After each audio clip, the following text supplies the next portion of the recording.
Greetings, everyone. I am F. Keith Slaughter, Senior Servant of the Beloved Community Church of Atlanta. Our ministry began 5 years ago with a few dedicated souls who were dedicated to serving our people and worshiping our God. We are a small church. However, since we began, we have slowly grown from a mere idea into a thriving, busy, and dynamic presence in the Pittsburgh community of Atlanta, Georgia. The coronavirus pandemic indelibly altered the work of our ministry.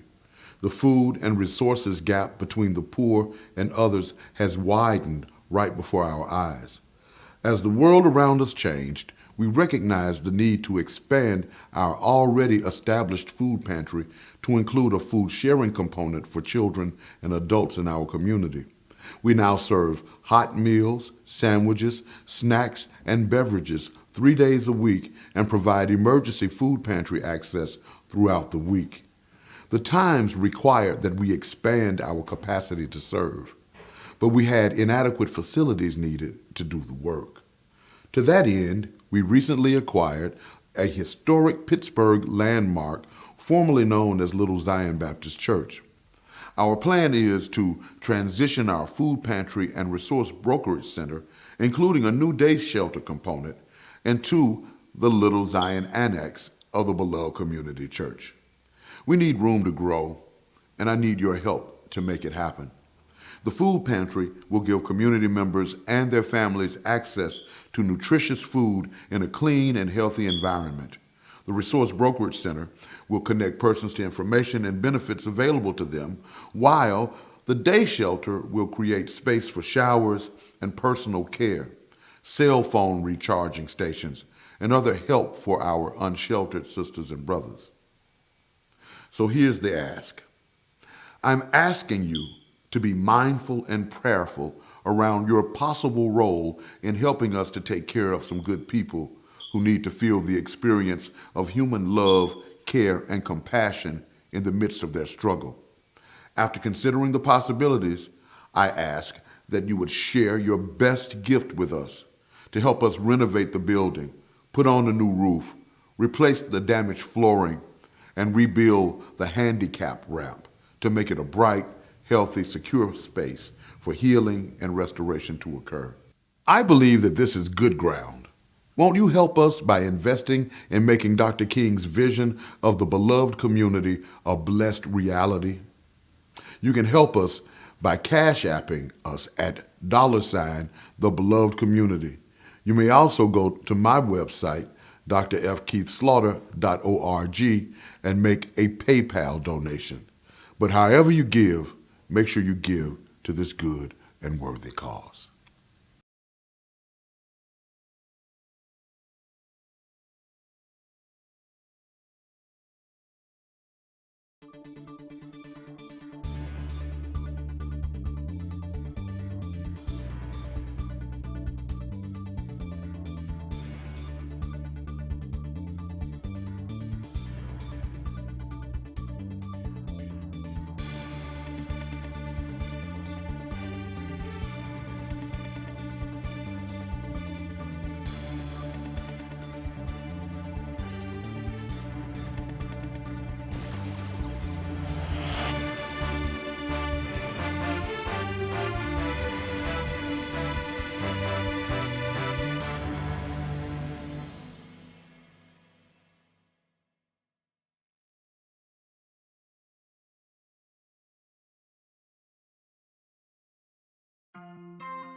Y'all know what it is. I can't sit at the seat of the scornful. Run away, run away, run away. Those wolves of sheep clothing. Come on. Run away. Take back what you stole from me. Compensate. They keep lying, man, and I can't relate. Run away, run away, run away.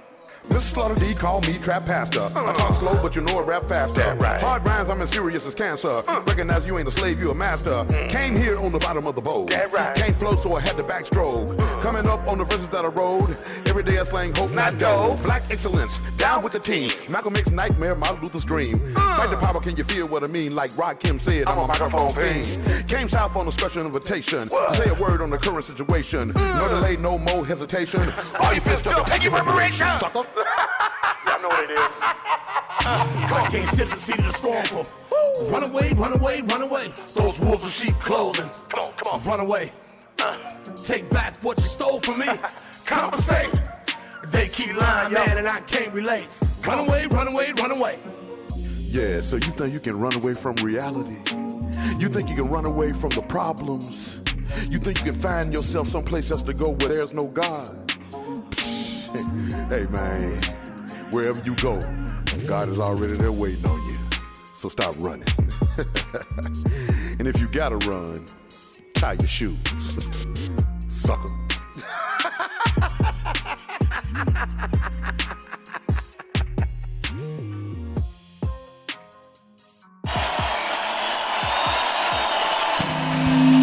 Oh, that's what I mean. I don't never had my mic on. Wow.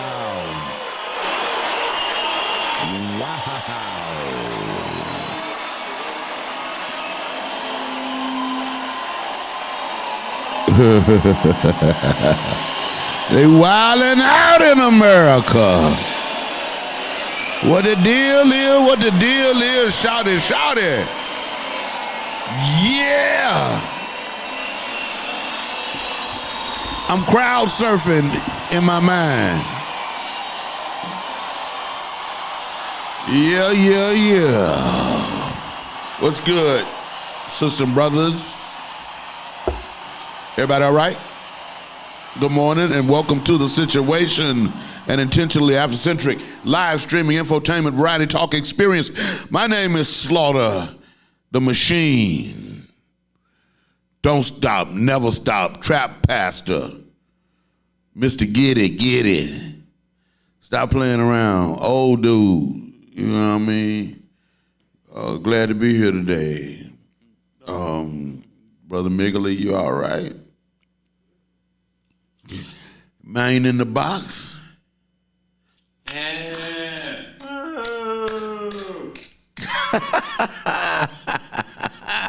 Today, let me see here. Let me get around here. Today is the 15th of February. It's a Tuesday. The year is 2022, still in the midst of a pandemic, but you're still alive, and so thank God for that. Get a creator acknowledgement for sustaining us yet another day. I think that is appropriate. Somebody said yesterday, man, you know how much they liked my hat, so it made me feel like it was dope. I didn't really think it was all that dope. I just liked it, you know, just wear it cause, you know, that's how a Negro like me get down when you old, you know what I mean? Anyway, thank God for another day. Oh, what's going on, man? Y'all all right, man? So, it's Black History Month. And you know, every day is Black History Day for me. I don't know any other way to look at life other than through the perspective of blackness. And blackness is a special, unique perspective, viewpoint. It's a different worldview. And it sets people apart. See, just because you black don't mean that blackness is your dominating perspective. Some people have chosen, for one reason or another, to express themselves and to interpret reality through a lens other than that which is black. You know, there's a way in which black don't even sound good when you don't love black. And one thing that white folks were very proficient at doing is causing us to hate black ourselves. Because they hated black so much,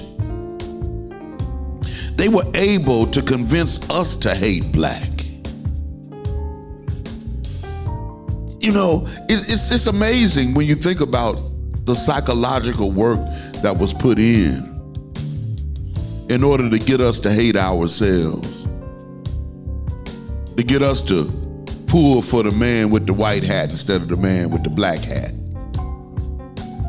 to get us to look at black as dirty, as evil,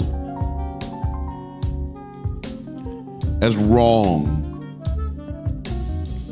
as appropriate for destruction.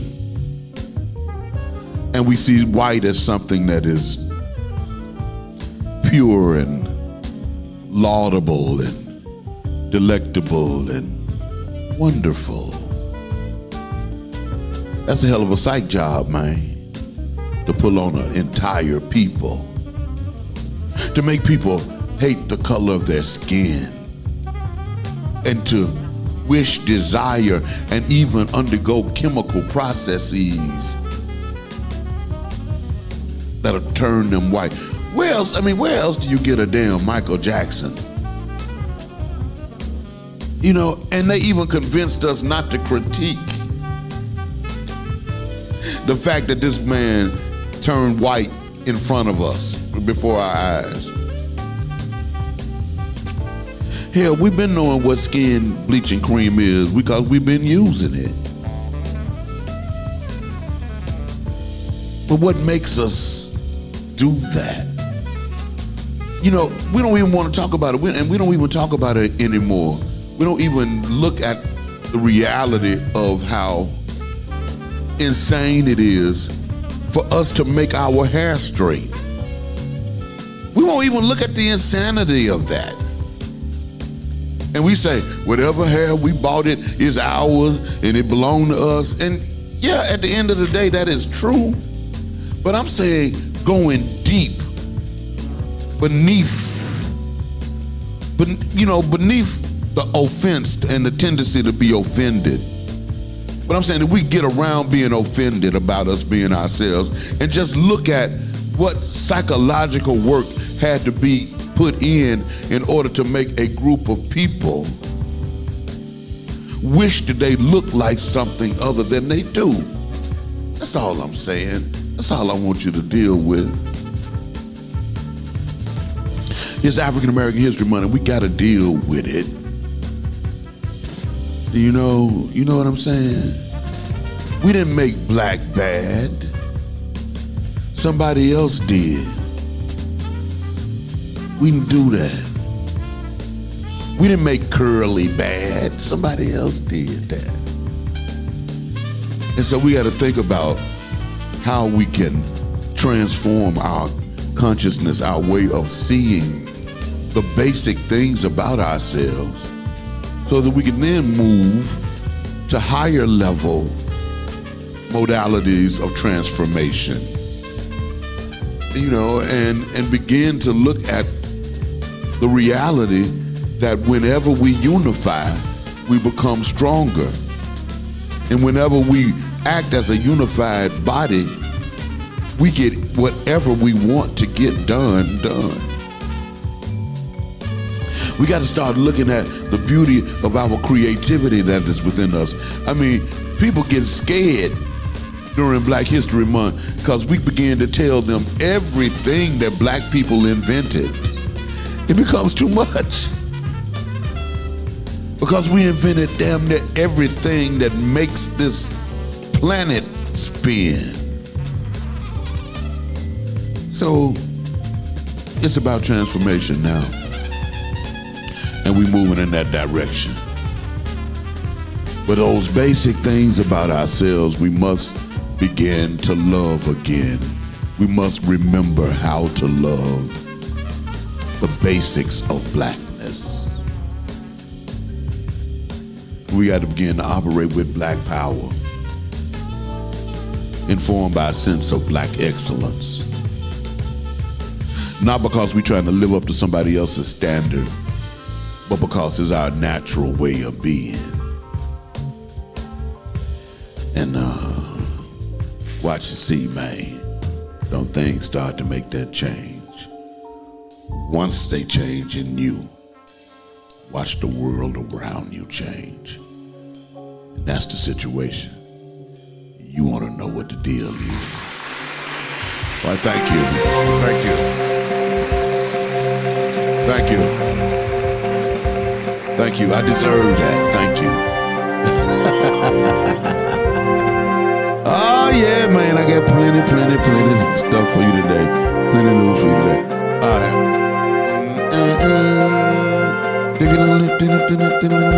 I told you how much I like that song. I don't know why it ain't playing loud today. I like that.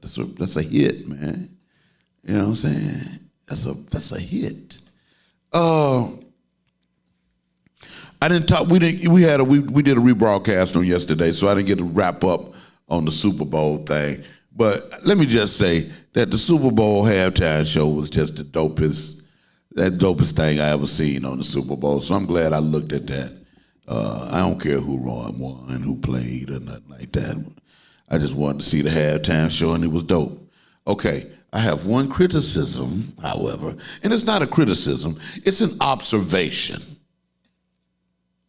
And a lot of y'all ain't gonna like this, but I'm sorry. This is my observation, and I'm getting ready to be controversial for the first time. All right. So everybody, put that picture up. Everybody was talking about how bad 50 Cent looked. Lord, he was fat. And for fat Negroes, we got to stick together. And and so I usually don't like 50 Cent. I usually don't pull for 50 Cent. But in that 50 Cent is a middle-aged brother now who got a fat belly and a fat face. And Dr. Dre has a fat belly too. I kind of resent people talking about them being fat at the Super Bowl. If you ain't gonna talk about Mary J. Blige's thighs. Now I know I will get some, but you can't talk about 50 Cent belly without talking about Mary J. thighs. That's all I'm saying. All right, I meant that too. You want to know what's going on in the world? Let me share what it is. Oh man, that I learned since the last time I talked to you. And don't y'all be saying, don't call me nothing about that. I said it. Don't be talking about 50 Cent belly if you ain't going to talk about Mary J. Blige's thighs. I got that out. I just need to get that out first. So France is likely to pull out of Mali, but will remain in Sahel. So French troops will remain mobilized in the Sahel region, but no longer in Mali. See, that don't make no sense to me, because the Sahel region is partially in Mali. It's partially in Mali, partially in Burkina Faso, partially in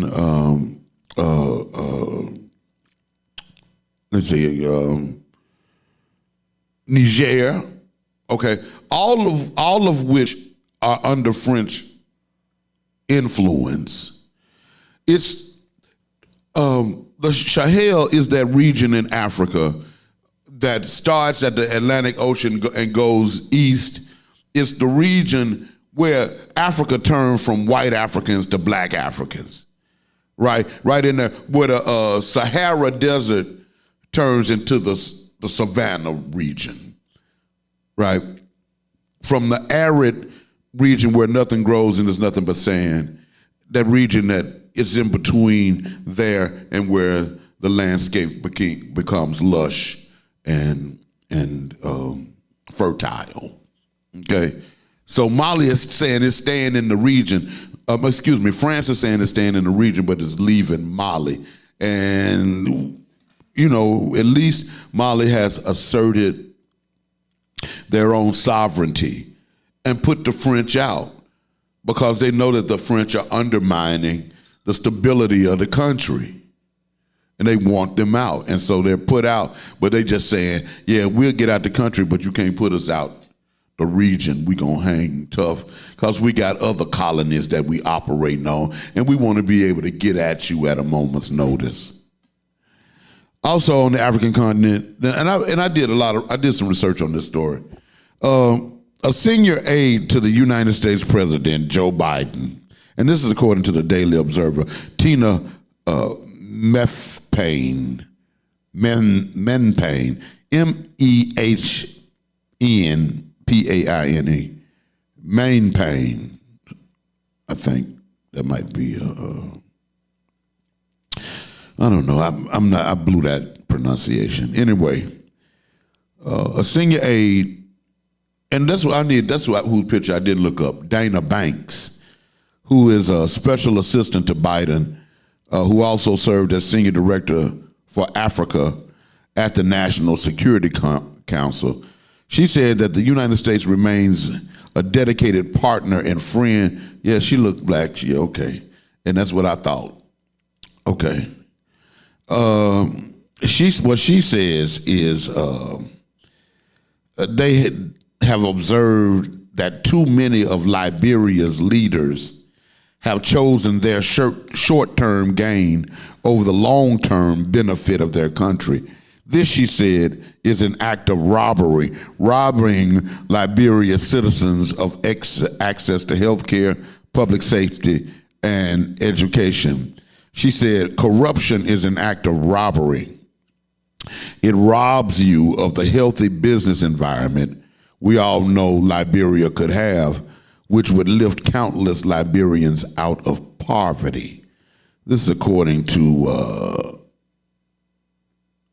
Dana Banks, who headed the U.S. presidential delegation to attend Liberia's bicentennial celebration that took place on yesterday.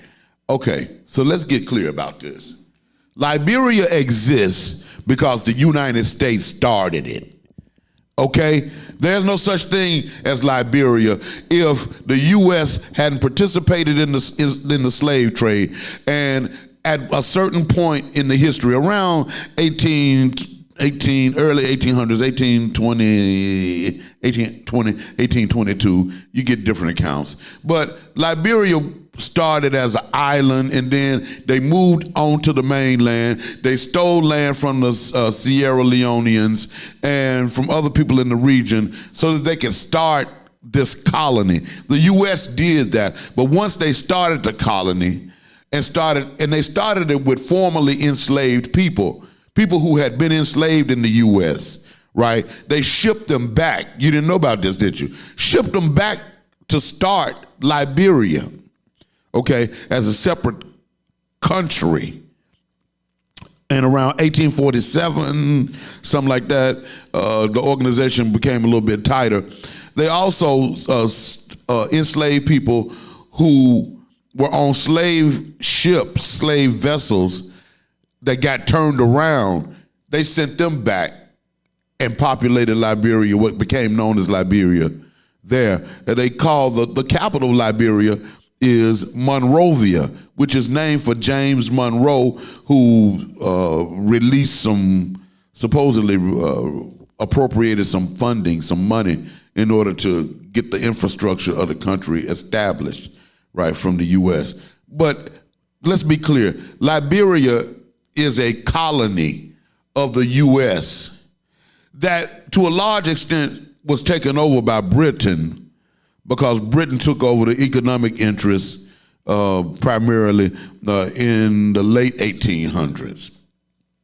But at any rate, any problems that exist in Liberia, any corruption that exists in Liberia is because of the U.S. and Britain, period. Wow, really? And what's so unfortunate is that basic research that I did to inform my opinion could have been done by Dana Banks, the black woman who talking grimy about an African country because the white man told her to. That's the point I was trying to get at any rate. That was a dope story. Anyway, happy bicentennial to the country of Liberia. You got to shake free of this nation, though. Now, what the hell is this all about? Let me look at this. This story is out of Zimbabwe.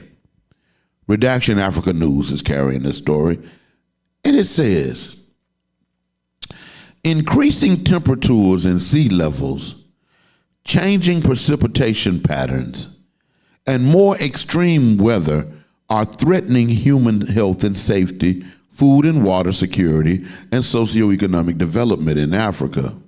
This is according to a report from the World Meteorological Association.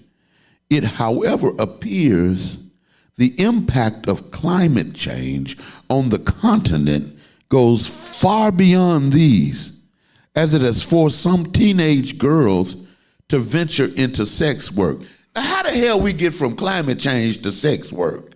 No. What the hell? Who writes this? It's just crazy.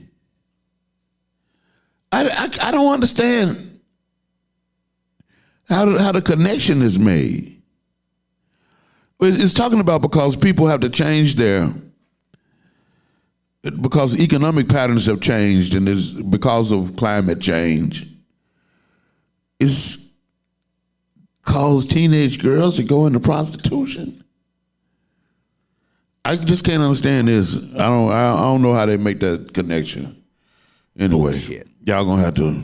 Bullshit. Yeah, that sounds like a little Bullshit. That's what it sounds like to me.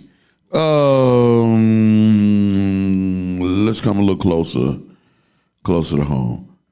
This is a story I wanted to share with you. And USA Today.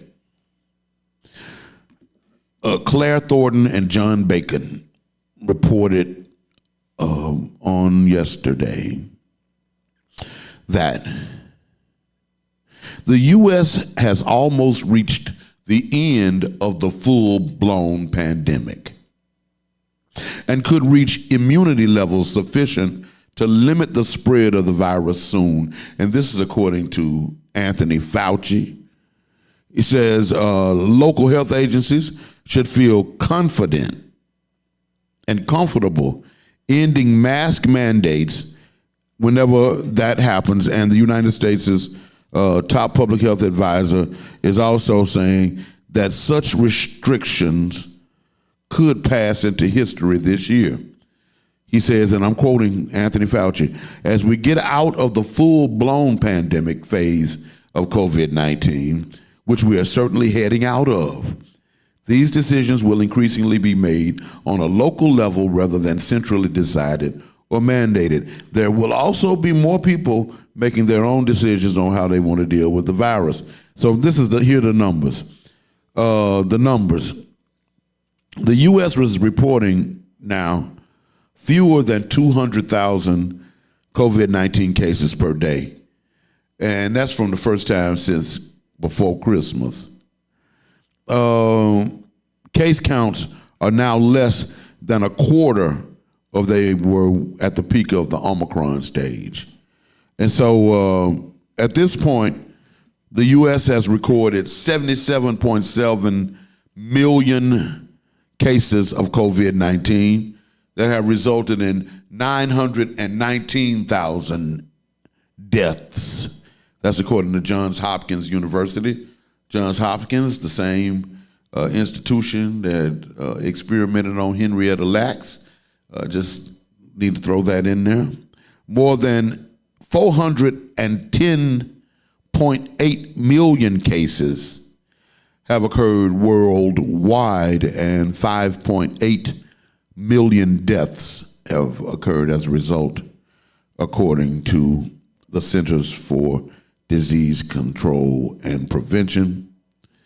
Currently, 213.7 million Americans, which is 64.4% of Americans, are fully vaccinated, according to USA Today and Centers for Disease Control.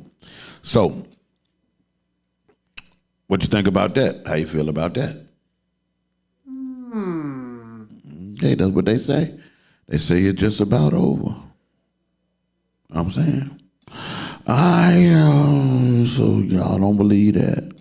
But that's what it say. You got to listen to the white folks, you know. Yeah. Let's see here.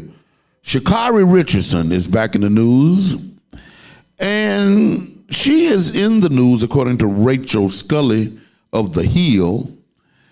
She's in the news because she is questioning why she was not allowed to compete in the 2020 Tokyo Olympics after testing positive for marijuana, while the Russian figure skater Kamila Valieva was cleared to compete in the ongoing Winter Olympics in Beijing after testing positive for the banned drug trimetazidine. Trimetazidine. What the fuck? Trimetazidine. Okay? So, bottom line, the world, whatever that organization is that run the Olympics, they knew that this Russian figure skater had tested dirty, had tested positive for a banned substance. And they let her compete anyway. And Sha'Carri has a point. Sha'Carri says, you know, yeah, I got busted with off a banned substance. What's the difference? How come she got to compete and I didn't? And that's a question that ought to be raised. Yes. And we already know the answer. And she knows the answer as well. She said, the only difference is that I see is that I'm black. And that is the reason. Of course. She said, my mother died and I can't run. And I was also favored in the top 3. And she said, yeah, the only difference I see is I'm a black young lady. Yeah. And it was so unfortunate, man, because black people didn't, by and large, didn't support Sha'Carri because we still think that weed is illegal. You know what I'm saying? It's okay to smoke now. It's okay for people to smoke now. All right? People use marijuana for stress, for nausea, for glaucoma. Some folks were saying weed help you with the COVID, man. Hell, and maybe that's why I ain't never get it. But there were people in the house with me that didn't smoke and got it.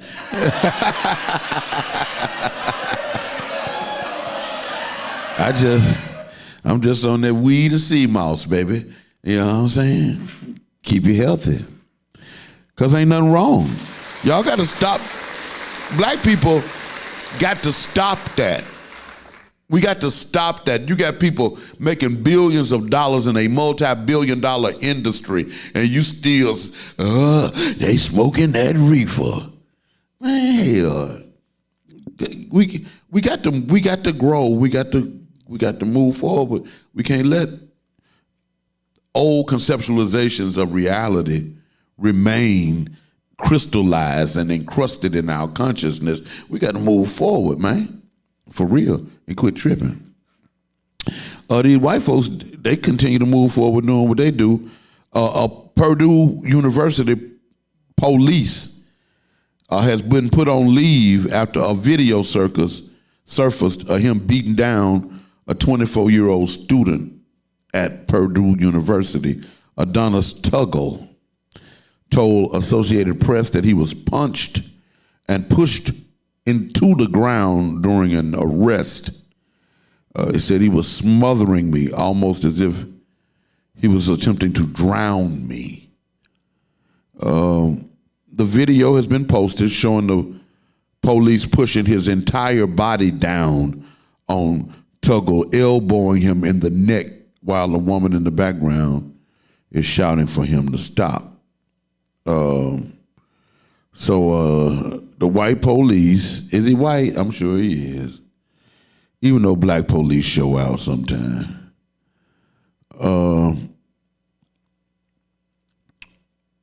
Yeah, the main, and it said it was a woman. Now they at Purdue. Okay, that's the picture. That's the brother. They at Purdue. Damn, dude look like Hitler, don't he? Put that picture over there, Greg. Okay, that's the police. He looking like Hitler, like a mug. What the hell? My goodness. And he on top of old boy. Now, I ain't sure, but I bet you the girl standing in the background screaming is a white girl. I'll be willing to bet you, which is what got the police on top of that boy in the first place. I'm just talking about what I know about American history. I ain't see that and I ain't got all the information, but I bet you that's what it is. Okay, this is a big story. This is crazy. Michelle Price of Associated Press gets the byline for this story. Out of New York.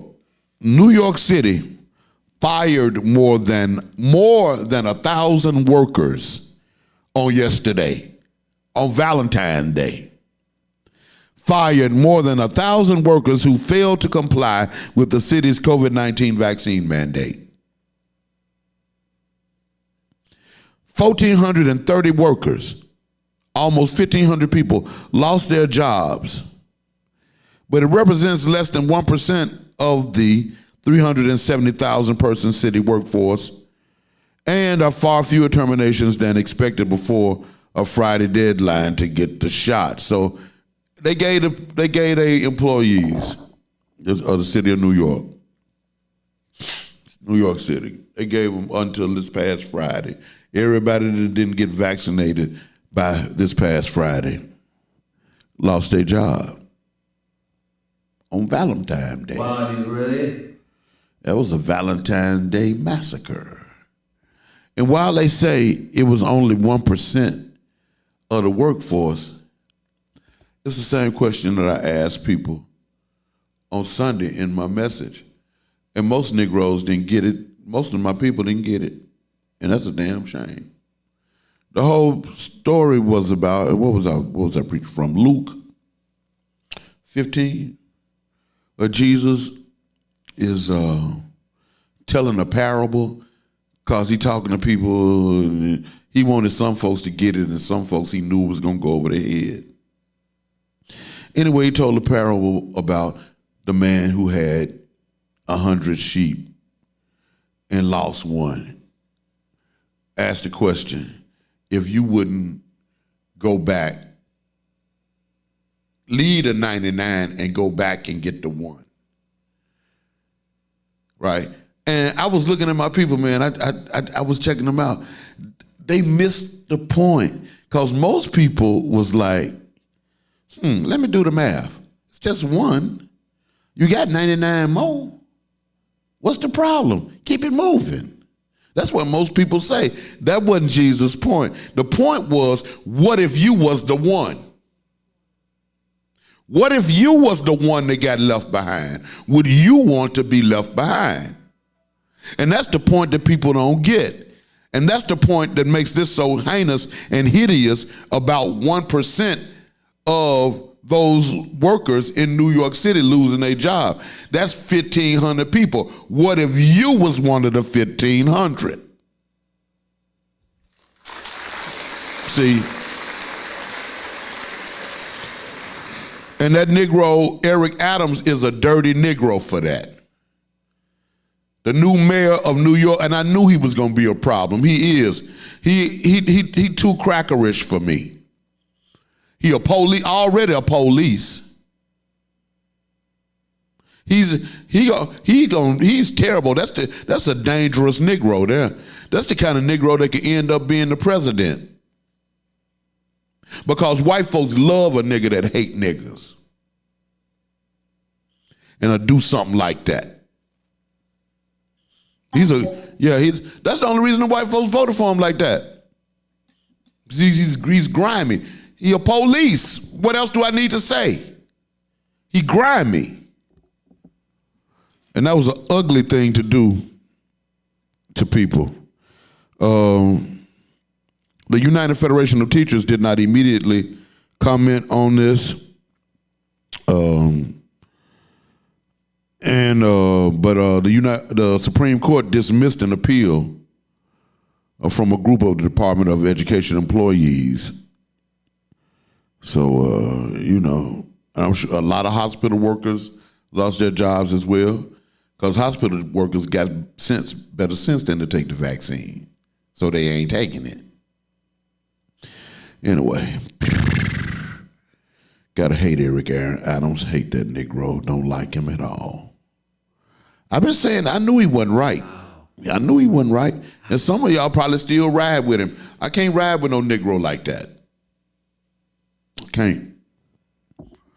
Because, he ain't, he be telling them stories about he came up in the projects in New York. All it did is make him hate black people. That didn't make him loyal. It obviously didn't make him loyal to black people. It taught him how to work hard to make sure that he pleased white people. Man, look, let me tell you something. You have to be true and authentic to yourself. You got to be real with yourself. That's how you get peace in this life, not by trading in your own sense of self-understanding, your own constitution. Negroes violate their own constitution. And that's ugly. Closer to home. So now they saying, I don't know, why is this even a story? Out of Brunswick, Georgia. The 3 white men convicted of killing Ahmaud Arbery, say his name, Ahmaud Arbery, had histories of making racist comments or using racial slurs in text messages that stunned their friends and colleagues. They had no idea that Travis Michael and his daddy was calling black people niggas. Until they looked at their cell phones and they found all of that nigga this, nigga that. It's crazy. I don't want to talk about this crime bill in Atlanta because I'm disappointed and funny for that. So a former elementary school principal is asking a judge not to send her to prison. A community activist and local NAACP came out to speak in Dana Evans's defense outside of the Fulton County District Attorney's Office. Many of those activists were saying that black and minority educators were unfairly penalized. What are they talking about? It says, however, community activists and the local NAACP chapter in Atlanta say it's simply not the educators' fault. Is this going back to, this back in 2011? A GBI investigation found educators at 44 Atlanta public schools cheated on the 2009 standardized test, giving students a higher score. 35 people were indicted. Of those, 11 people, including Dana Evans, who was the principal at Dobbs Elementary School at the time, were found guilty of racketeering. And that is just some bullshit. The woman who was the superintendent of schools, she died attempting to defend herself from those spurious and malicious charges. See, what happened was George Bush introduced a thing called No Child Left Behind.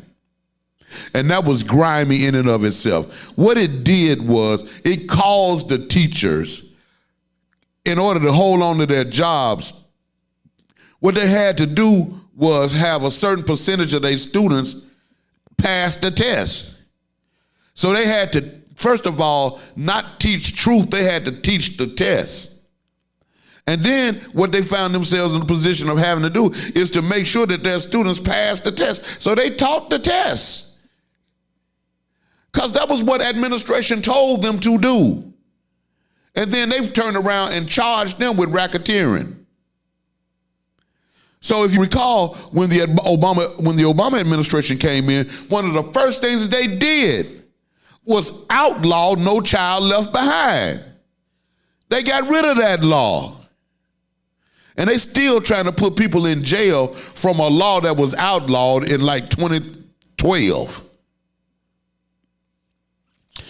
That's ugly, man. And thank God for our NAACP president, my president, Richard Rose, for standing up. He says that black educators were targeted, and they were. He says standardized testing, cheating all over the state.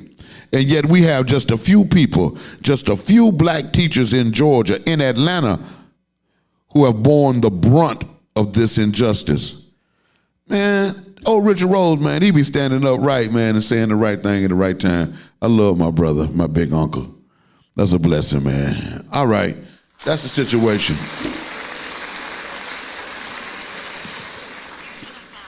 Yeah, when we come back, we got special guests in the studio today, man. And I can't wait to bring them up, man. It's gonna be dope. And I'm talking about. So I want you to stay tuned to the dopest show you never heard of. It's The Situation. Go to trappastor.com, scroll to the bottom of the page, choose a platform by which you can enjoy this intentionally Afrocentric live streaming infotainment variety talk experience. Bottom of the page of trappastor.com, there's an icon for Facebook, an icon for Instagram, an icon for Twitch, or for YouTube.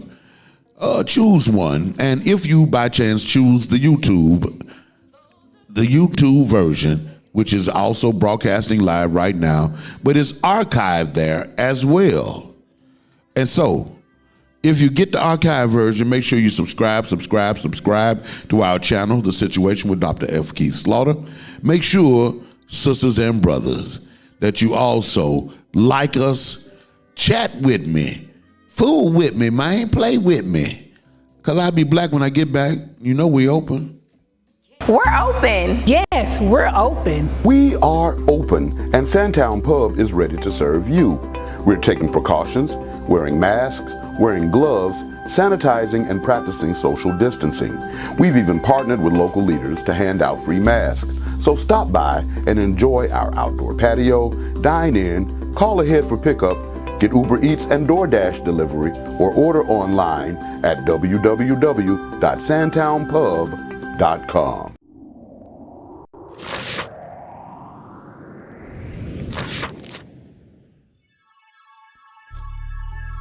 Peace, family. It's your girl, Shelly Set with Sun Goddess Scents, your one-stop natural shop. We are located at 4140 Jonesboro Road, booth 225, inside the Forest Park International Discount Mall in Forest Park, Georgia. Come check us out.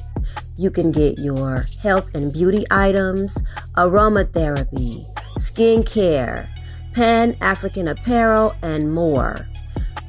You can reach us at 404-434-7963 or sungoddess_scents on IG, or sungoddess.scents on IG, or Sun Goddess Scents like page on Facebook. Peace.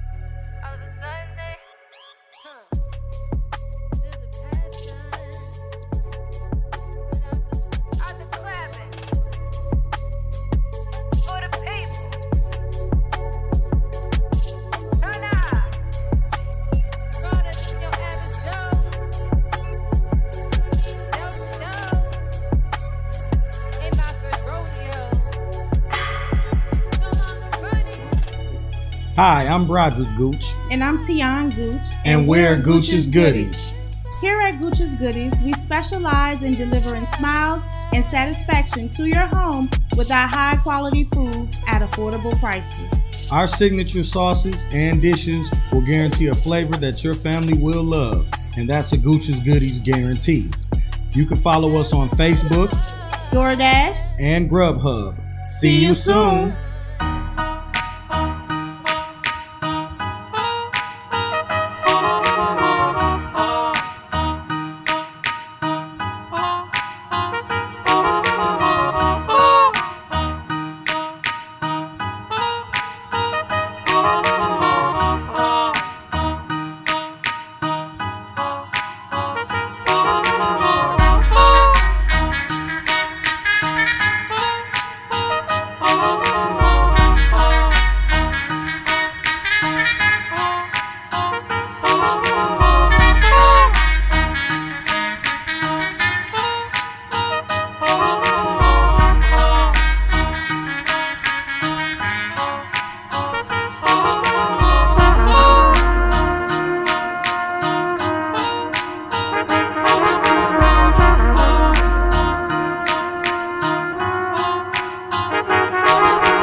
How did we go from a full course dinner to collard greens and pot liquor, hieroglyphics to chicken scratch, pyramids to projects on the rise? We the shipwreck, those accused of not playing with the full deck.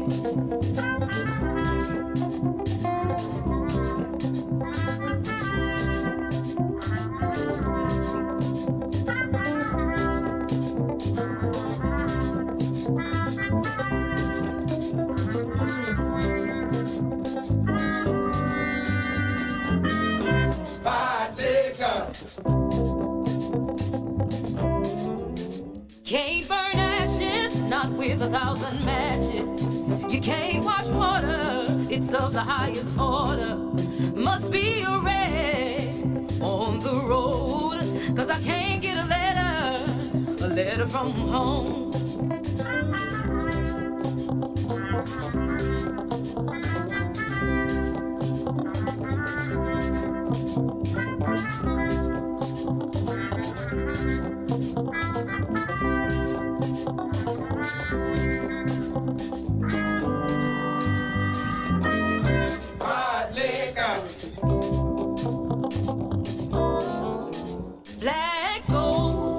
Black gold for sale.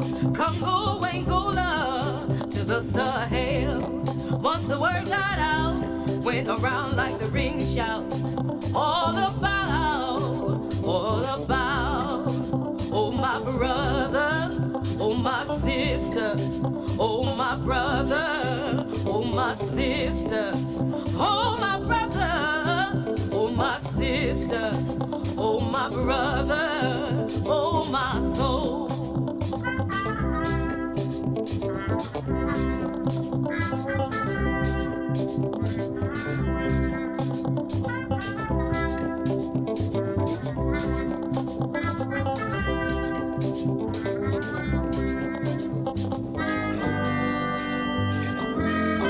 Hard liquor. Hands from Africa in the ports of Charleston. White cotton, oh white cotton. Hands from Africa in Jamaica. Sugar cane, oh sweet cane. Hands from Africa in Cuba. For tobacco, oh tobacco. One rough road to hoe. Hands from Africa in Suriname. For sugar, oh sweet sugar. Hands from Africa in Virginia. Tobacco, oh tobacco. We're gonna rise again. If the creek don't rise and the bridge don't blow, we're gonna rise again. If the creek don't rise and the bridge don't blow, oh my brother, oh my sister, oh my brother, oh my sister, oh my brother, oh my sister, oh my brother, oh my soul, oh my brother, oh my brother, oh my brother, oh my sister, oh my sister, oh my brother, oh my brother, oh my soul. Hard liquor.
If it makes sense, we have to go and do it, you know.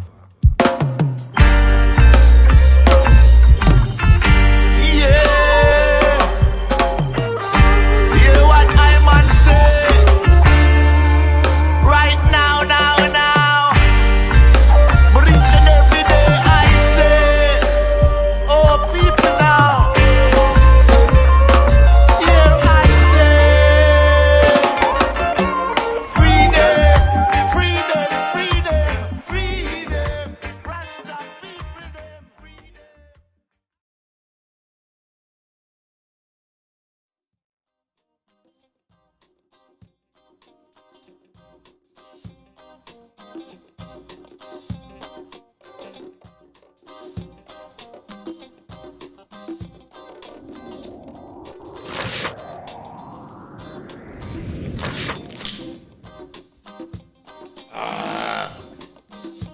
Who is that, Scott?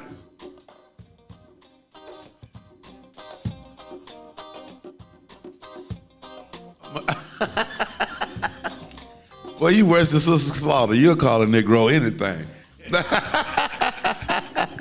Milk of magnesia.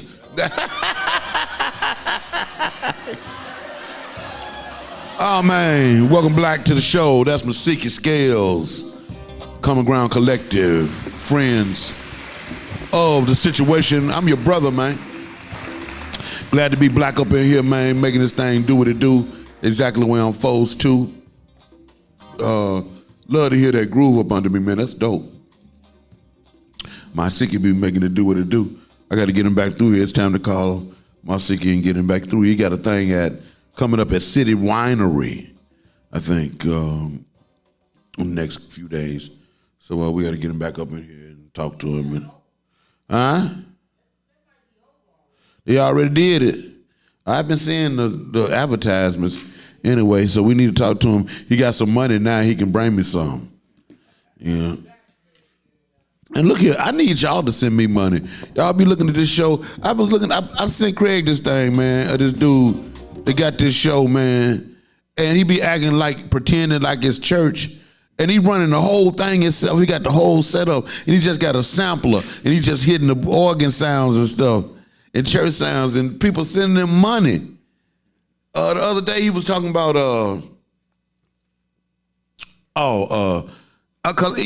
what's his name? I can't think of his name. Minister Jap, I think. Yeah, he was talking about lesbian women who look like dudes is taking all of the single baby mamas. That was what his show was about. And it was interesting, actually, for about 3 to 5 minutes. It was very entertaining. And then around about minute 7, it got, not cool.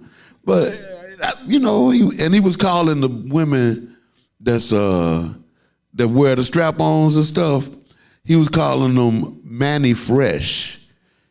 His idea was that all of the sisters looked like Manny Fresh. Y'all remember Manny Fresh? I mean, dude was hilarious. But the point is that people were sending him $5, $10, $20 whenever he say some shit that was funny and that they like. And I'm like, y'all ought to be sending me some money like that. What I gotta say? Dun-dun-dun-dun. Ha! Lesbians. Ha ha! Manny Fresh. They're Manny Fresh. That nigga crazy. Anyway, okay. My first guest, man, is a dear friend and a dear brother who he's a molder of broken humans. He is an educator and a trainer. He's a minister and just one of the finest human beings that I know, that I ever met, to be honest with you. And so I'd like you to welcome him now, ladies and gentlemen, sisters and brothers, my dear friend, Brother Gregory Washington. Yeah. What's up, black man? How you doing, Doc? I sure appreciate this opportunity just to be here with you. Been a long, hold on, they can't hear you till the hand clap stop. Everybody clapping for you and they loving you. Okay. You know what I'm saying? You deserve it. You deserve it. Yeah. I appreciate you. So what you were saying now? I just say, man, I appreciate the honor being here with you, you know. Oh, man, this has been a long time coming, bro. I ain't never had you on none of my programs. And obviously you are a person that should have been on, and but I'm glad that finally we got you on camera, on the air, to talk about some of the things that you find yourself into. Yeah. And particularly the place where you do your work and do your ministry now. Yeah. Let's talk about it. Yeah. So it's City of Refuge. I'm the director of Family Reunification and Reentry for City of Refuge. I started that position in 2018. For several years, I was youth program director and youth pastor for City of Refuge and the Mission Church. And that's real work, man. That's real ministry. You've been putting it down. How long now? So it's been 14 years. 14 years. Yeah. Man, I was gonna say it seemed like yesterday, but there was another time, another world, another life. Yeah. That you emerged out of. Yeah.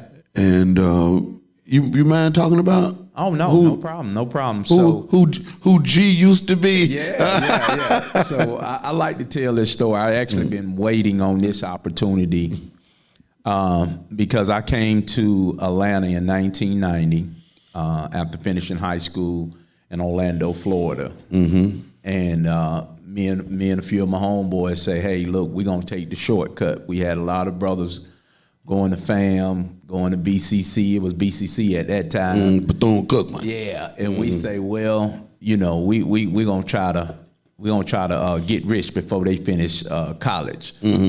So I moved to Atlanta in 1990 and landed on Bankhead Highway. And the story goes like this: in 1993, I had a near-death experience where I hit a telephone pole on Bankhead and Hollywood Road going 130 miles an hour. And I really feel like that was my first call. You know, God had a plan for me, but I couldn't see it.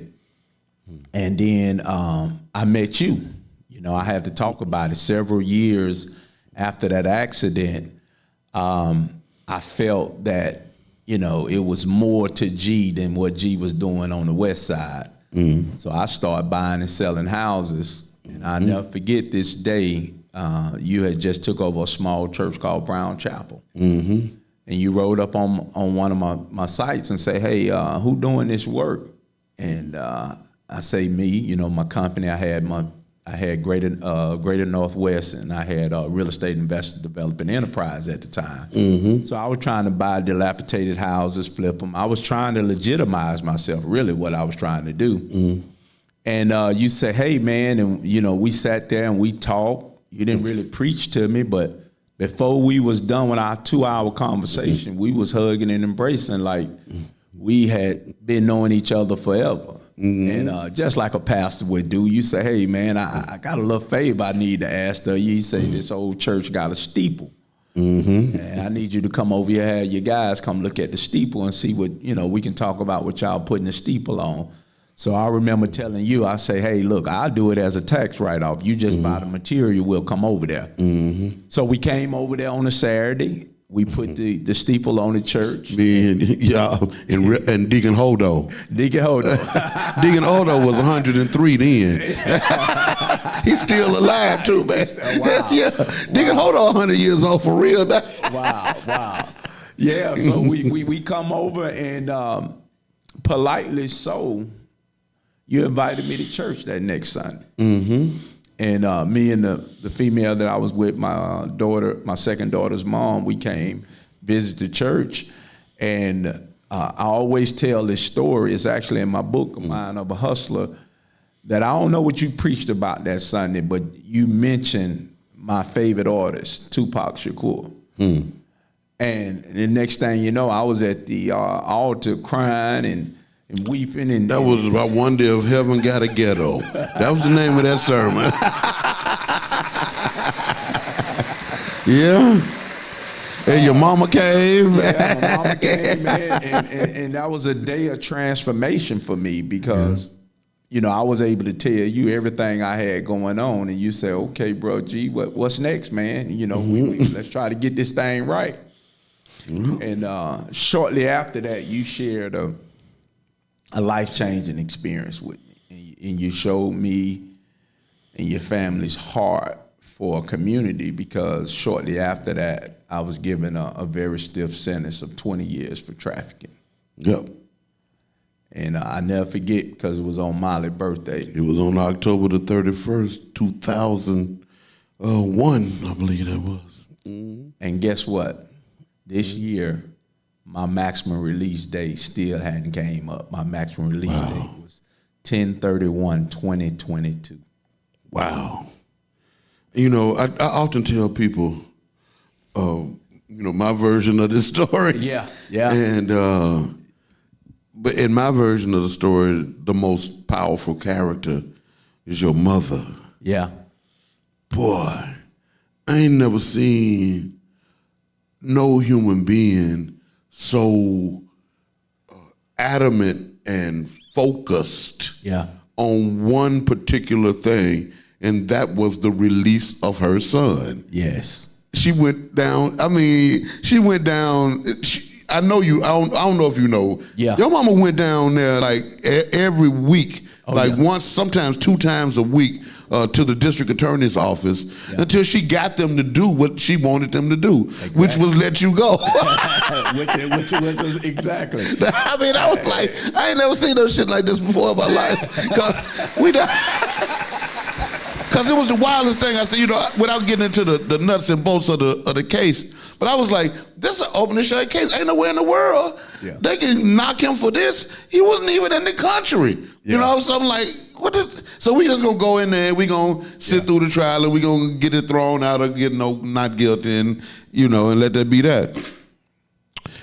Dude, when it was the same judge who just 5-6 years ago, who tried or did a hearing when my deacons at my church came against me and charged me with preaching too black and talking down to people. I'm serious. I see your face. They charged me with preaching too black and talking down to people. And them was the charges that Jerry Baxter actually sat over in a hearing in a real courtroom. Wow. And what he said, I never forget. He was like, well, Reverend, why don't you just leave them alone and let them have their church? He said, you can live off that bracelet on your arm. You can live off. I mean, that's what the sitting judge on the bench with a bow tie said to me. Wow. You can live off the bracelet on your arm. Why don't you just do that and leave their church? Wow. I was like, boy, but that's the same dude that dropped them 20, man, on you on that Halloween day. And I was like, damn, that was the trick of the damn day. I couldn't see that coming from. That was nowhere in the world I saw it coming. I was just coming down there just, to be the perfunctory support system. Right. You know what I'm saying? I wasn't expecting for us not to walk out of there together. Yeah. And after that, it started you on a whole nother. Yeah. Well, I would say this, Doc. It was the greatest thing that happened for me, looking in hindsight. Because I'll never forget, about 48 months into that journey, I was praying and I was asking the Lord to open my eyes. And I met a gentleman named Victor Roberts. And this when I got to my first camp where you actually came visit me at. I was at Macon State Prison. First time I ever visited anyone in prison before in my life. Yeah. Because I was always scared they might keep me. I ain't lying, because I got shit in my past. And I'm scared. Man, I'm scared to go to even check on somebody. But I was like, hell, if they keep me over here with G, I'll be all right. So this guy taught me a very valuable lesson, man. He walked up to me. I had my Bible and I had a notepad. And he said, hey, man, you want to go home, don't you? So I'm looking at him like, well, what kind of trick this is? I'm thinking he finna come with some chain gang stuff. And I'm like, man, I'm off 1,000 push-ups. I'm pretty swole by then. I'm like, man, I don't want to hurt this dude. But he say, you look like one of those dudes. And he pointed over at the wall. He said, you had a paid attorney, didn't you? I said, yeah. He said, you can call your attorney, can you? I said, yeah. He said, call your attorney and ask him for this. He said, ask him. He said, you wasn't at your grand jury indictment, was you? I say, no. I said, my attorney said I didn't have to come. He said, yeah. He said, so call your attorney, ask for your indictment minutes. And then he said, ask for a complaint and affidavit with bona fide signatures from the DA. So, and then he said, he like you. He said, I'm for to teach you something. You need to know why you in here. He said, ask him to send you a Georgia courtroom rules and procedure book. So I'm thinking, okay, here you go, chain gang lawyer. He trying to teach me something. So I go over to the phone. I call Mr. D, Daniel Gavin. God bless him. He deceased now. Yes, And, I've been to see. I took Mom down there to see that Negro so many damn times. So he let me call. He said, hey, G. You know, when I called, he picked up my collect call, and I remember I went to asking my request, and he knew we was on a recorded line, and he paused, and he used a legal tactic on me. He say, off the record. He said, I know where you're going, Greg. He say they do it to do whatever the hell they want to do. So I'm like, man, I paid $25,000 for that. Yeah, that's what you want to tell me? I got a 20-year sentence. And basically what the guy was teaching me, because he went up to the law library and he got an article from the late Johnny Cochran. A lot of people don't know why the Cochran firm is in Atlanta. Johnny Cochran had a mission to come to Georgia because he believed that he could get 65% of the inmate population out of prison because their case did not start the correct way. Because what most people don't know is a DA can put handcuffs on you. A DA is supposed to have firsthand knowledge of whatever crime that they're prosecuting. But how many times will a DA actually come to a crime scene and investigate it? And damn near zero. And they'll never sign that paper. They'll always get the clerk of court to sign it. Because if you came down with a writ of mandamus, you could actually, that would be a conflict because he didn't have firsthand knowledge. Right. So this guy taught me this, and I'm telling you, Doc, what I learned in those 5 years was after reading the Bible and reading the Georgia Courtroom Rules and Procedures book that I did not need to do crime. Okay. Because the laws were not set up according to the Constitution. Now, with my finite understanding, that's what I came out with. I was like, I can't go out and do crime no more. I'm not going to be able to. The way these laws are made, I would never. You're not going to be successful at this. Right. So I get a great opportunity to tell guys, you know, if we wanna stop this prison reform, I'm able to tell them now, we just got to stop doing crime. Because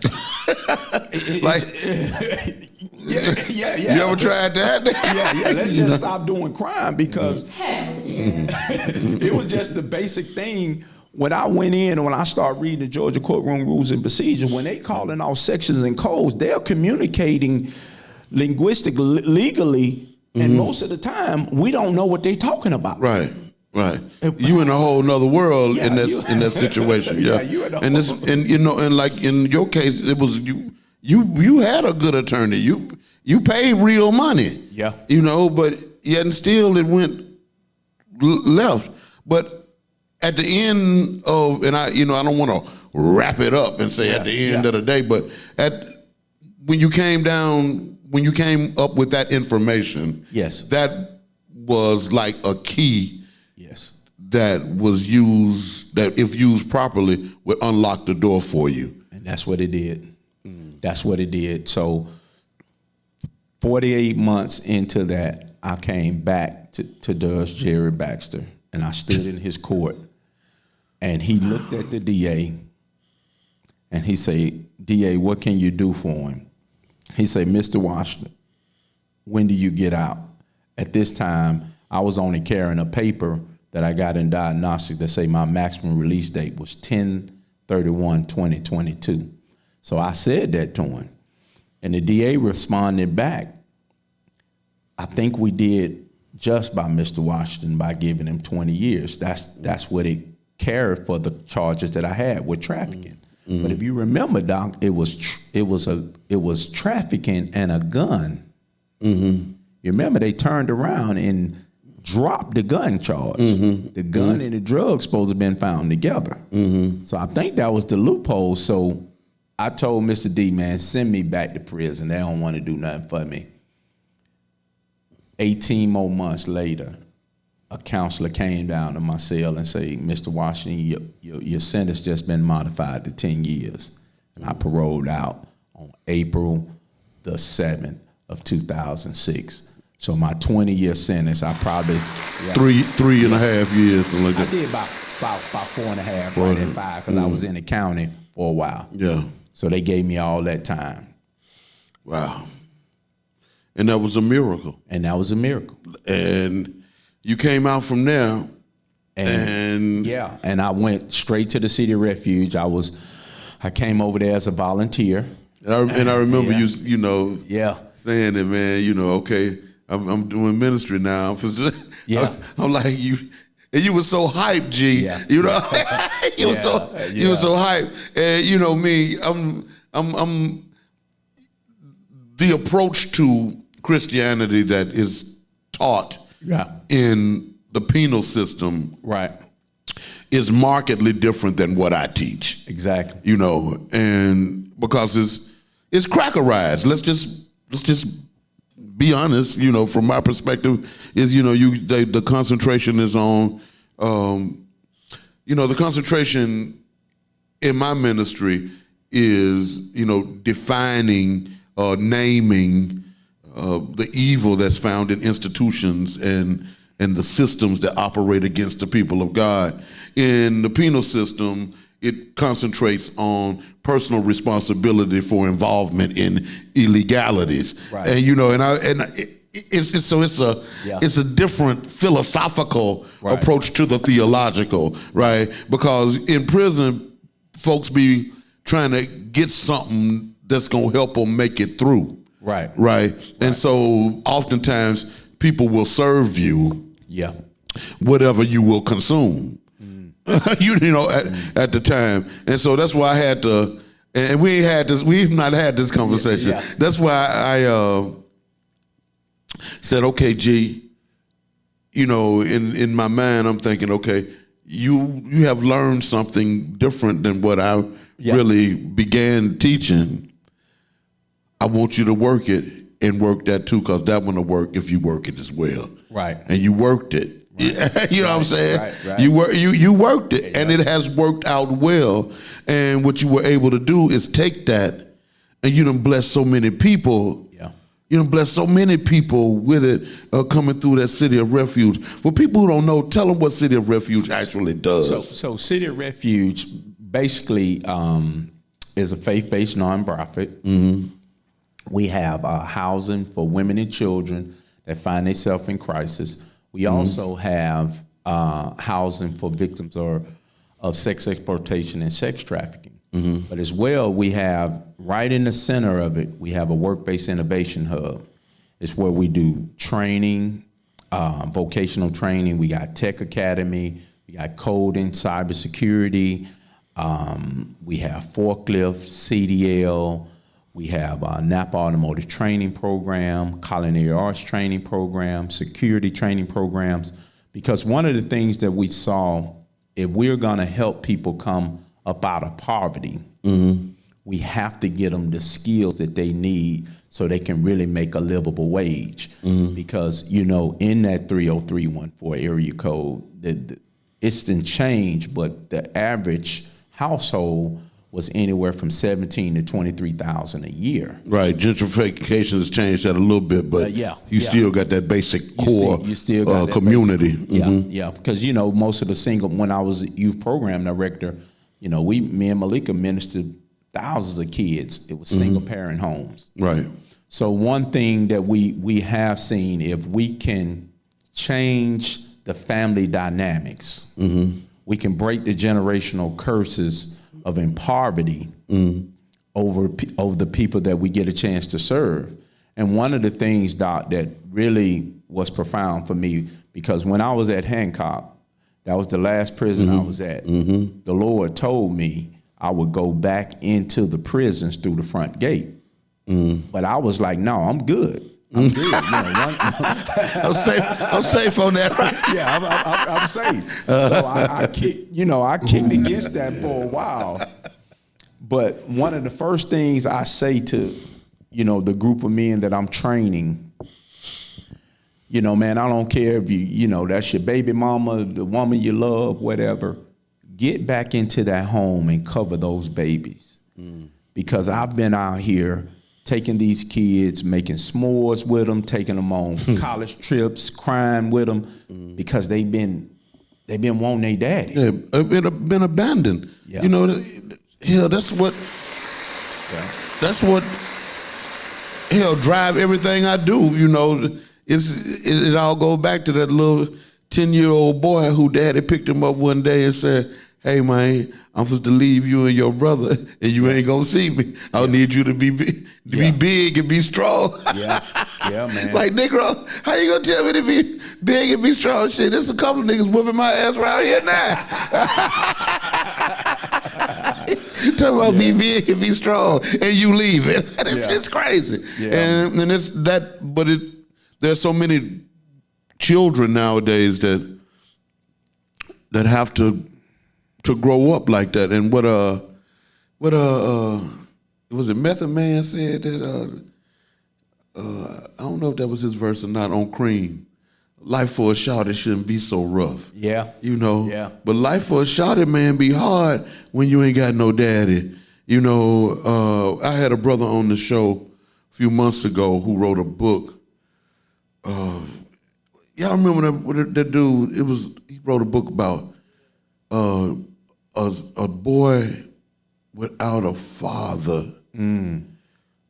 It's like a book without a title, or something profound. I mean, but you get the point is that boys and girls be needing their daddy just like they need their mama. And it is it can be debilitating. And what we try to do in our community is make not having a dad normal. And I ain't gonna lie, when I was a boy growing up in Arkansas, after my daddy left, I kind of begin to feel normal then. Because everybody else in my community, they already didn't have no daddy. Right. And so now I didn't have no daddy, so I was just like everybody else, and with that came a little more freedom. Yeah. A little bit more freedom to move around. Quite a few less whippings. So I was like, I can work with it. It's a balance here, but at the end of the day, everybody need their mama, need their daddy, and it's good work that you do with City of Refuge. And I used to always hear you talk about it. And I was like, man, I don't fool with no crackers. You know what I mean? And you was like, man, need some good people, man, and we doing good work. Yeah. And I used to always say, gee, just, okay, well, do your thing, man. Yeah. Stay the course. And you've taken that. Yeah. And, I mean, I wouldn't be surprised to see you as the executive director of the whole thing, in the next 10 years. And I'm probably speaking that into life and existence now, because you're a walking example of what you can do if you want to change. Yeah. All you gotta do is just wanna. Yeah. Hell, I'm a walking example of the same thing. When I said to you, I don't like to go into the prison because I'm scared they might keep you. I'm not saying that because that shit funny. Yeah.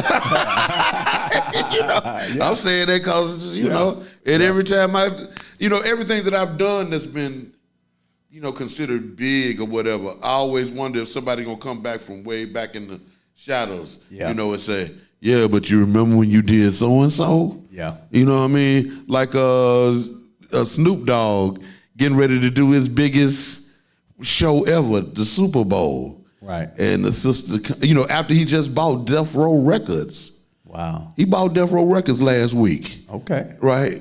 Okay. But guess what? It also happened last week. A sister came out of the woodwork and said, yeah, But you remember when you and Bishop Dunn Magic One made me do something I didn't want to do in 2013. Let's talk about that now, Mr. Death Row. Yeah. So, your past got a way of coming back on you, but I think that you have done such a marvelous job with the last 15 years of your life. Yeah. That boy, and them first 20, boy, they don't even count. You know? Yeah, he been good to me, man. The Lord been good. With a good wife, great kids. Great wife, great kids, wonderful family. Yeah. And mom still holding on. Yeah, mom still holding on. Mom still holding on. She's one of the greatest women that I know, and I don't think I've ever publicly acknowledged the role that mom played in my life. My children see your mother as their mother. Yeah. She mothered them as our family was, in transition because, a whole bunch of things happened immediately after you went away. Then I got a call to another place and we went and tried to make that happen. And I'm back and forth, and your mama had to be mama for my kids because my wife would be at work until 7 at night, and and we was able to see about each other. She see about us, we see about her, because you used to see about your mama, and we had to start seeing about your mama, and I just, it's something to remember all of those intricate dynamics that took place in the wake of us trying to make it through a major trauma. Yeah. And that trauma was, you being gone. You remember, man, we used to eat Sunday dinner every Sunday. We used to do the whole chicken, mom making the chicken, them damn turkey ways, and so mom used to be slanging meals and slanging dinners, and we'll be just trying to make it happen, man, trying to pull it together. Old Unc on standby, and what was it? And Drew. Oh, Drew. Well, that was we had some kind of family, boy. Yeah, man. Yeah. Oh, well, the Lord kept us to this point, and it's a beautiful thing just to still be alive, see the sun shine. It is, man. It is. I was telling you before we came on, but bro, you look younger now than you did 20 years ago. That's crazy. I don't know how you do that. I'm falling apart. But you like coming into your greatness again. Yeah, man. He been good to me. Cause G he don't embellish who he was or what he was doing, but she used to hold a portion of the West Side down, ladies and gentlemen. Yeah. Him in black. Yeah. Back in the day. Yeah. Well, that's old. Now, see, that's you want to talk about Atlanta's vanishing history. That's what we hear. Yeah. And we glad that part of history is gone, and we looking on to making some new history, helping some folks, seeing about folks. Because I think that what you discovered is the same thing that I discovered, is that God will bless you if you serve. Yeah. Yeah. Everything that I experienced, everything that I have, everything I own, it came out of service. Yeah. You know what I mean? Because I was willing to see about somebody else. God was willing to see about me. Exactly. Amen. And so I think that now you get that part, don't you? Yeah. That's one of the greatest things that I was able to do, to learn when I first came to City Refuge, because we were going to the street. It was real and raw. And I'll never forget, I had one guy, we was out on the corner of it's Larry now, but it was Ashby Bankhead at the liquor store. And the guy looking, and he kept looking. He said, "Gee, that's you." That dude looked me in my face. He said, "If you can change, anybody can change." And I know then that I was doing exactly what God wanted me to do. Yeah. I remember, boy, this is when I used to come around there to your sites. When I flagged you down one day, you was riding slow down the street. I know you didn't want to tell this story. And I said, and it was some flame coming out. You had the window cracked about that much, and the whole street was lit up. I said, "Hey, man, what you got going on in there? It ain't gay to Pastor none."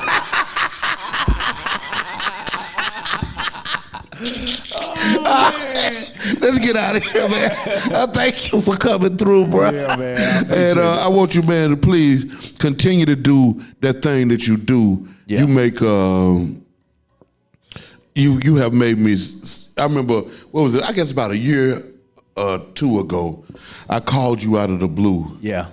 And just told you how proud I am of you and what you was able to do. That was 2-3 years ago, I guess. Yeah, man. And man, and I continue to be that you make me better. You know what I mean? And so I thank God for you. Anybody you want to holler at before you leave? Well, we thank God for you sending Dr. Kim, man, because I get to work side by side. Oh, yeah, Dr. Kim Hunley is one of my students, man. Yeah. And yeah. Great woman. I doctored her. I put the doctor on her, so she a doctor for real. She got part of my doctor. With her. Yeah, Kim is great. One of hard-working sister, dedicated, committed, diligent. Yeah. Good black people, man. Yeah, man. Yeah. Yeah. All of us been through. All of us been broken, but all of us are healing under the power of the Creator. Oh yeah. And so as we heal others. Yes. And it's a beautiful thing. Thank you for shouting her out. All right. Y'all make sure y'all watch the show together too. Later on when y'all get back to over there.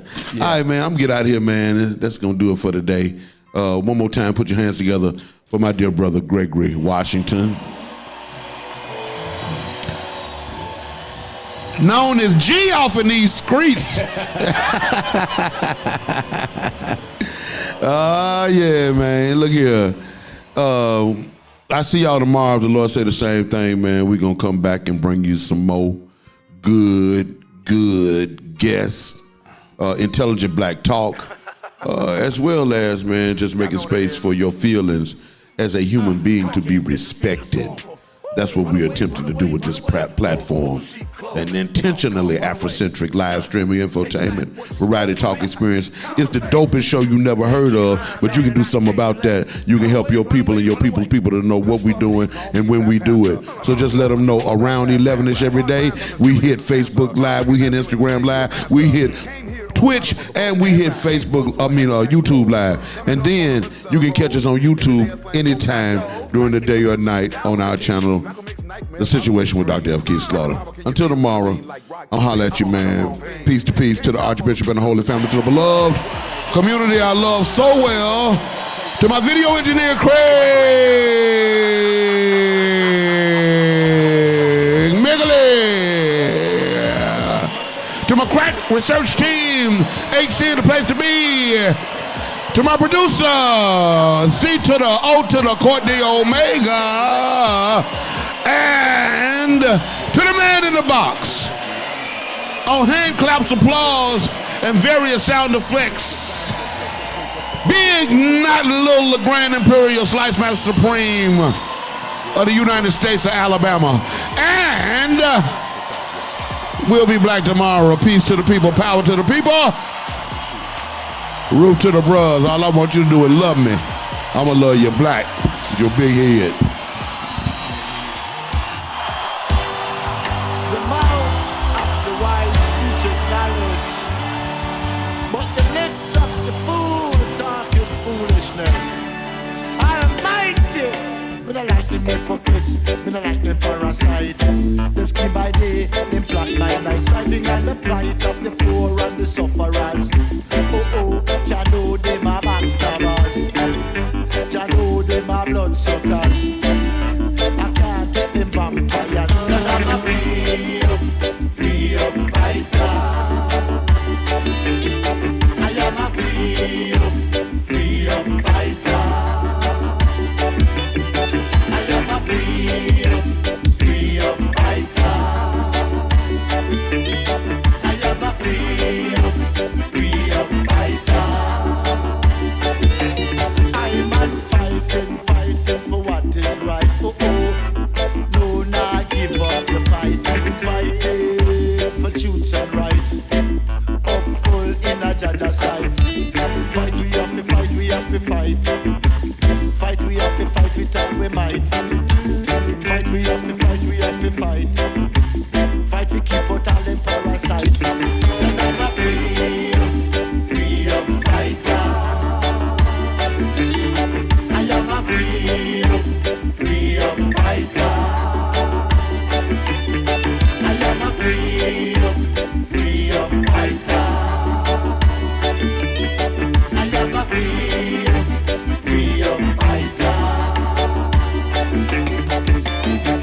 deceiving, wheeling, dealing and misleading, stealing and concealing, playing with the people's feeling. Do they know the most I watching them? Them better know I'm man watching them. Cause I'm a free up fighter.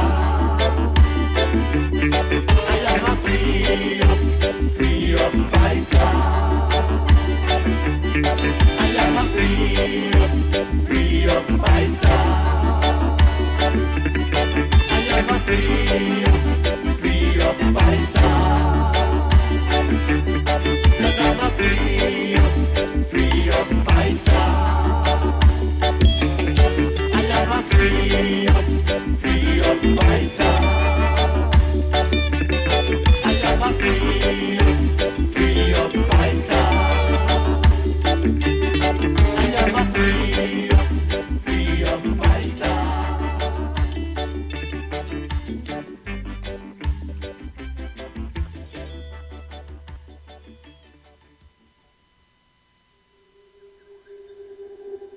Let everything that liveth give thanks and praise unto the Most High. Mother, Father, Father, Mother, earth, sea, and sky.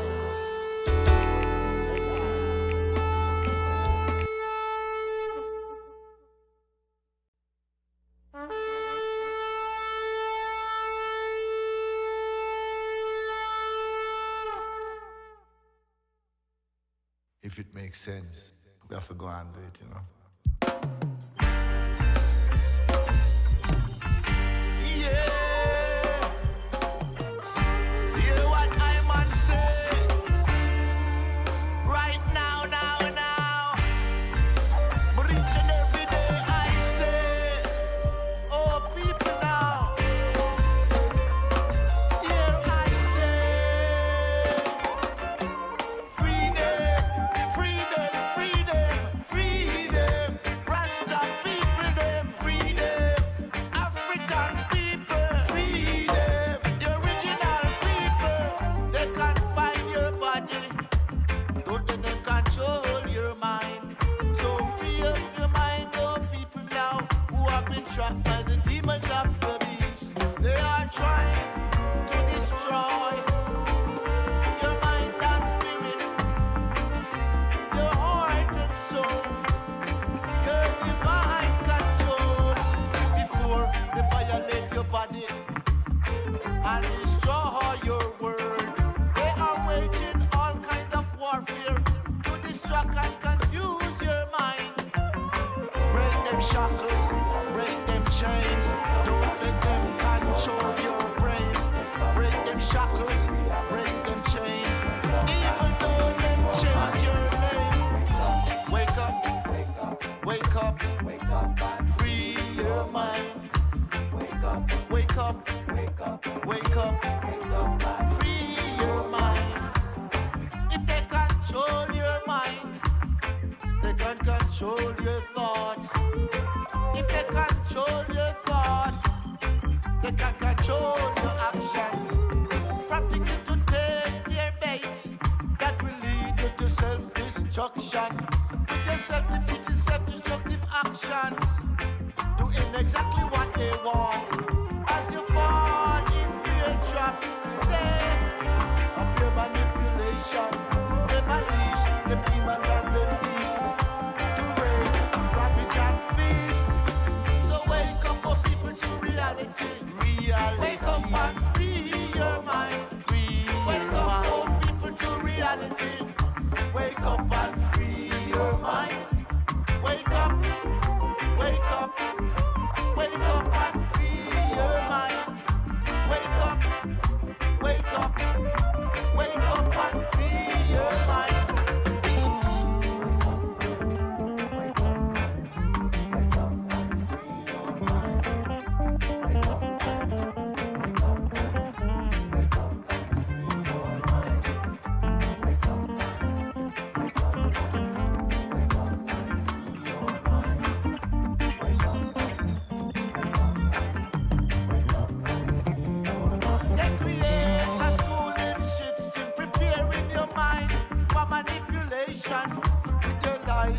and their propaganda. Sensitizing your minds for more lies and falsification. To the medias and their institutions, we make up rules and more distractions. Confusing and mixing up your mind. Do you know what are their plans? I say it's mind control. Them evil Babylonians, they wanna steal your soul. So wake up, oh people, to reality. Wake up and free your mind. Wake up, oh people, to reality. Wake up and free your mind. Wake up, wake up, wake up and free your mind. Wake up, wake up, wake up and free